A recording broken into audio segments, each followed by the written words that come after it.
بسم الله الرحمن الرحيم نحمده ونصلي على رسوله الكريم أما بعد الحديث الخامس عشر عن أبي هريرة رضي الله عنه عن رسول الله صلى الله عليه وسلم قال من كان يؤمن بالله واليوم الآخر فليقل خيرا أو ليصمت ومن كان يؤمن بالله واليوم الآخر فليكرم جاره ومن كان يؤمن بالله واليوم الآخر فليكرم ضيفه رواہ البخاری و مسلم۔ یہ امام نووی رحمۃ اللہ علیہ کی کتاب الاربعین کی 15ویں حدیث ہے، جس میں امام نووی رحمۃ اللہ علیہ نے ایمان کے کچھ خاص تقاضے ارشاد فرمائے ہیں کہ ایمان کا تقاضا کیا ہے اور ایمان کا حسن کیا ہے، ایک ایمان والے کو کیسا ہونا چاہیے۔ تو اس حدیث میں 3 اچھی خصلتوں کا ذکر ہے اور ان کو ایمان باللہ اور ایمان بالآخرت پر یہ کمال حاصل کرنے کا گویا کہ ذریعہ اور درجہ ہے کہ انسان اللہ پر جو ایمان رکھتا ہے، آخرت پر جو ایمان رکھتا ہے، اس کا کمال درجہ، آخری درجہ اور اعلیٰ درجہ یہ ہے کہ اس کے اندر یہ تینوں صفتیں موجود ہوں، جن میں سے پہلی صفت تو ایسی ہے جو انسان کے اندر انسانیت اور مروت کے کمال درجے پر دلالت کرتی ہے کہ انسان نہایت سنجیدہ ہو، نہایت باوقار ہو، کہ وہ جب کوئی بات کہے تو اس کو تول کے کہے، اچھی بات ہو تبھی کہے ورنہ خاموشی اختیار کرے۔ اور دوسری دو جو ہیں وہ انسان کے اچھے اخلاق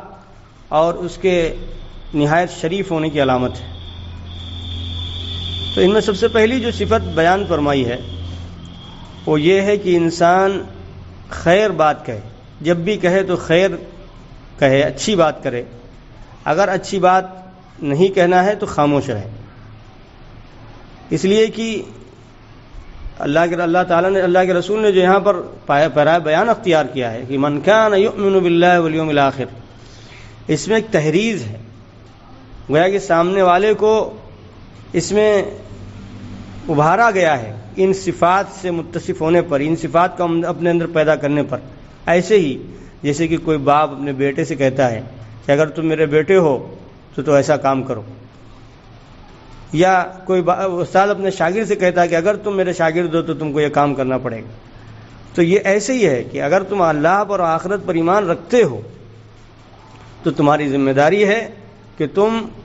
جب بھی بات کہو تو خیر کی بات کہو، اچھی بات کہو، اور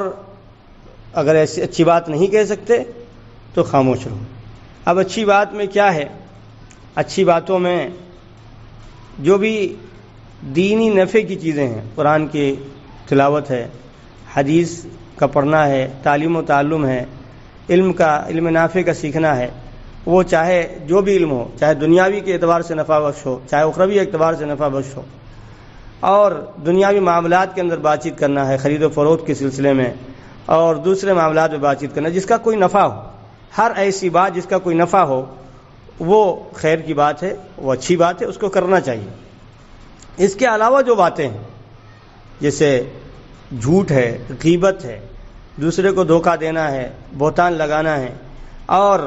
دوسرے کا مذاق اڑانا ہے، تمسخر اڑانا ہے، یہ سب باتیں وہ ہیں جو شر ہیں، خیر نہیں ہیں، ان سے اجتناب ضروری ہے۔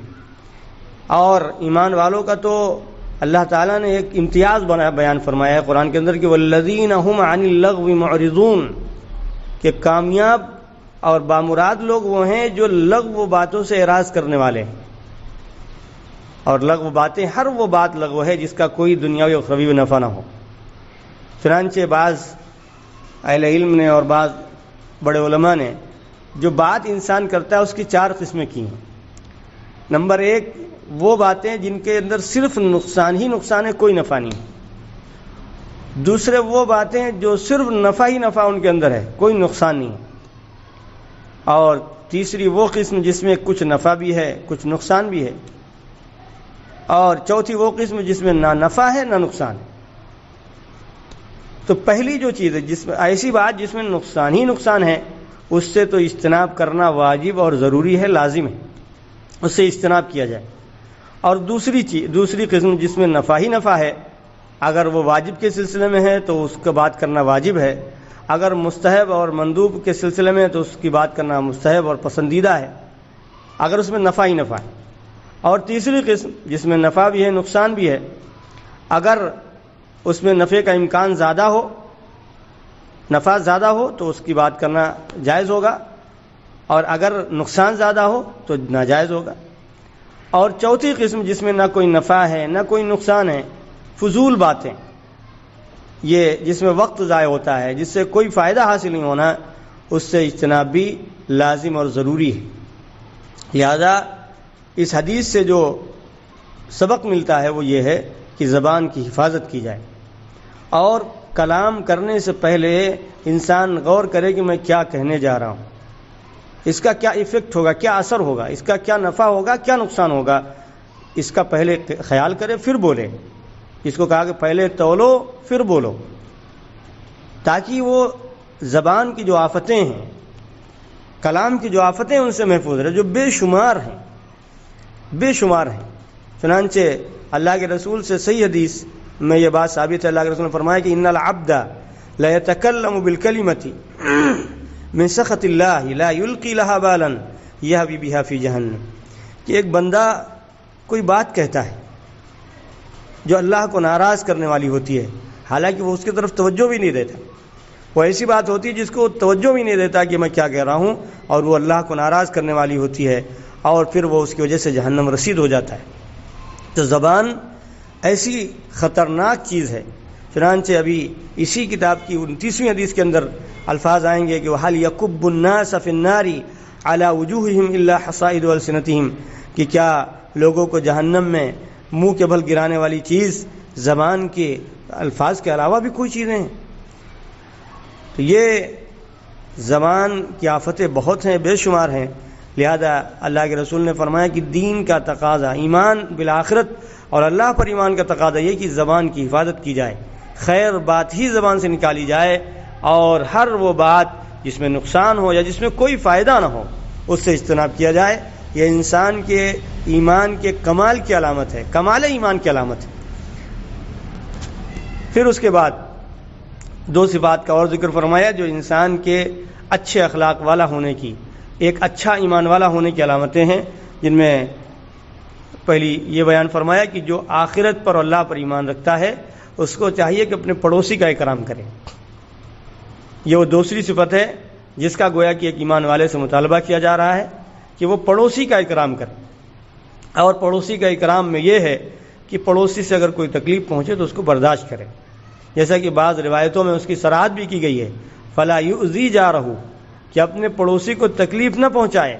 اگر اس سے تکلیف پہنچے تب بھی اس کو تکلیف نہ پہنچائے۔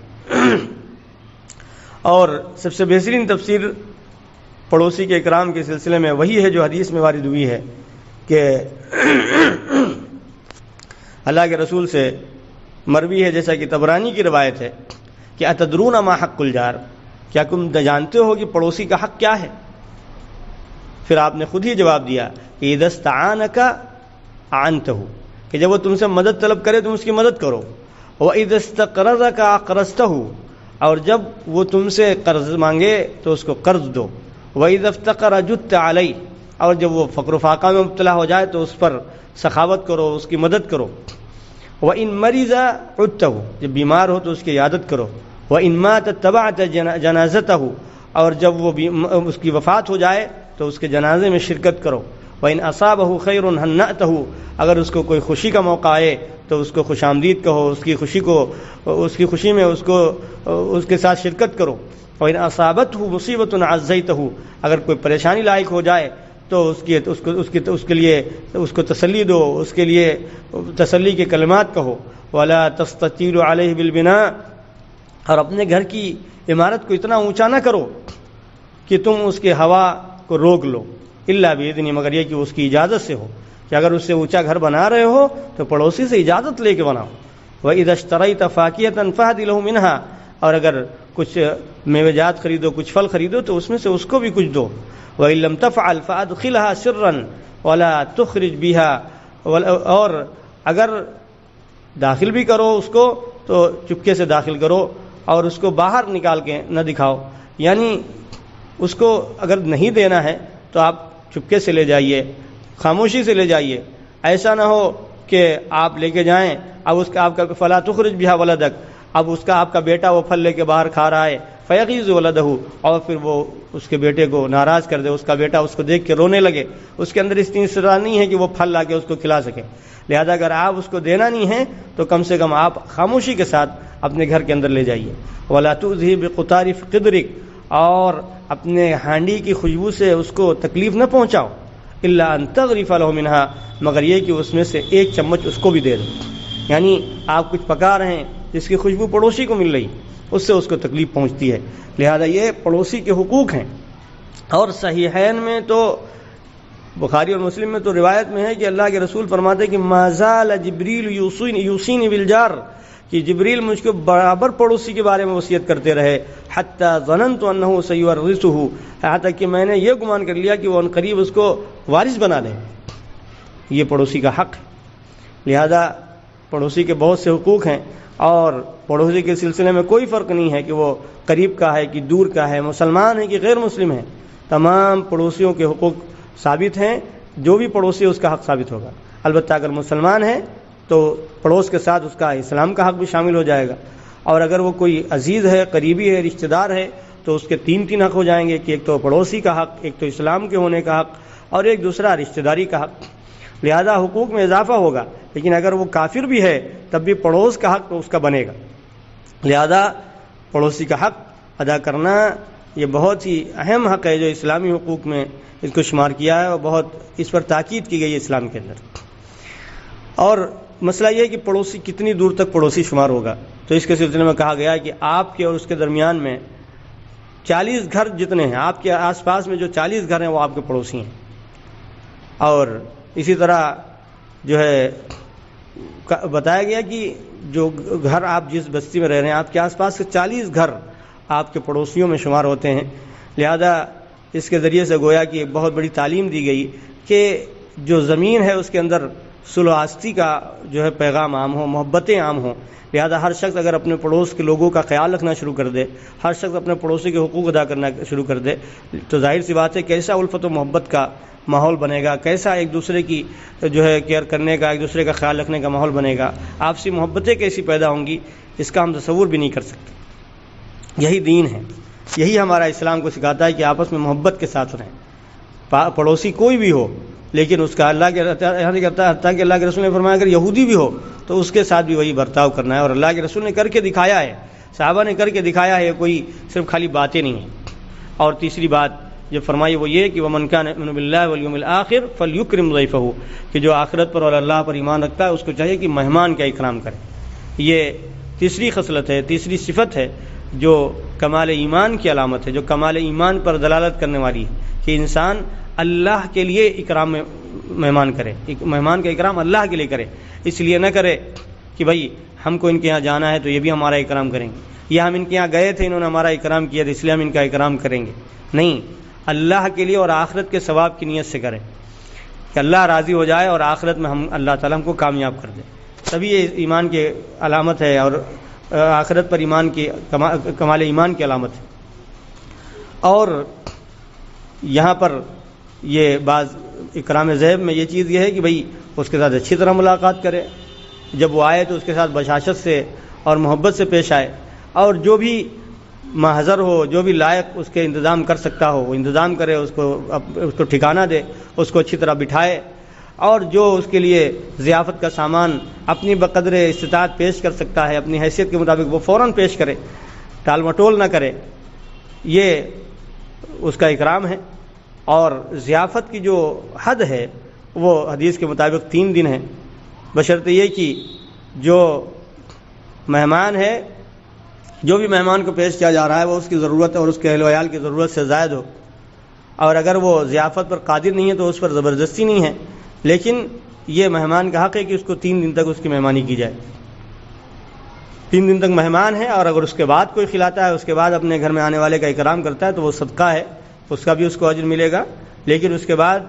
وہ مہمانی نہیں کہی جائے گی۔ لیکن مہمان کا اکرام کرنا یہ ایمان کے کمال کی علامت ہے، اور جیسا کہ میں نے بتایا کہ یہ مہمان کا اکرام صرف اس لیے کیا جائے کہ وہ اللہ کی طرف سے اللہ کا حکم ہے، اللہ کی رضا کے لیے، آخرت کی کامیابی کے لیے۔ لہذا یہ حدیث ایک عمومی نفع کا ایک بہت ہی بڑا ایک اصول اور قاعدہ ہے، اور کہا جا سکتا ہے کہ ایمان کا آدھا حصہ ہے، اس لیے کہ حقوق 2 طرح کے ہیں، ایک تو وہ حقوق جن کا اللہ سے تعلق ہے، دوسرے وہ حقوق جن کا بندوں سے تعلق ہے، اور اس حدیث کے اندر جو حقوق بیان ہوئے ہیں وہ بندوں سے متعلق ہیں، لہذا یہ گویا کہ اسلام کا نصف حصہ ہے۔ اور حدیث سے جو ہے جو فائدہ حاصل ہوتا ہے وہ اخلاق سے متعلق ہے کہ انسان صلہ رحمی کرے، یہ انسان جو ہے وہ صلہ رحمی کرنے والا ہو۔ اسلام کا سب سے بڑا وصیہ ہے کہ اس نے صلہ رحمی، رشتہ داریاں نبھانے پر بڑا زور دیا ہے کہ رشتہ داریوں کو نبھایا جائے، قلوب کے اندر محبتیں پیدا کرنے کے لیے، اتحاد کے لیے، اور آپس میں ایک دوسرے کے ساتھ متحد رہنے کے لیے یہ بہت ضروری ہے کہ ہمارے آپس کے تعلقات اچھے ہوں، اور یہ تبھی ہوگا جب ہم ایک دوسرے کا حق ادا کریں گے۔ اور دوسری جو سب سے بڑی صفت اس کے اندر بیان ہوئی ہے، جو ان تمام کمالات کی جامع ہے، وہ یہ ہے کہ انسان زبان کی حفاظت کرے۔ زبان کی حفاظت سے رشتے بھی ٹوٹتے ہیں۔ ایک انسان مہمان کے بہت زیادہ اکرام کرے، بہت اچھا کھلا دے، پڑوسی کے بہت اچھا، بہت اس کو نوازے، لیکن زبان سے اس کے ساتھ برا سلوک کرے، گندے الفاظ استعمال کرے، تو ظاہر سی بات ہے تعلق پیدا نہیں ہوگا۔ زبان تمام فسادوں کی جڑ ہے، ہر خیر پر مٹی ڈالنے والی، لہذا ان تمام چیزوں کا اس میں پیغام ہے کہ انسان زبان کی بھی حفاظت کرے، اس کے ساتھ اعمال کے اعتبار سے بھی پڑوسی کا اکرام کرے، مہمان کا اکرام کرے، رشتہ داریوں کا خیال کرے۔ اللہ تعالیٰ اس حدیث کے جو سبق ہے، اس حدیث میں جو پیغام ہے، اس پر عمل کی توفیق عطا فرمائے۔ وآخر دعوانا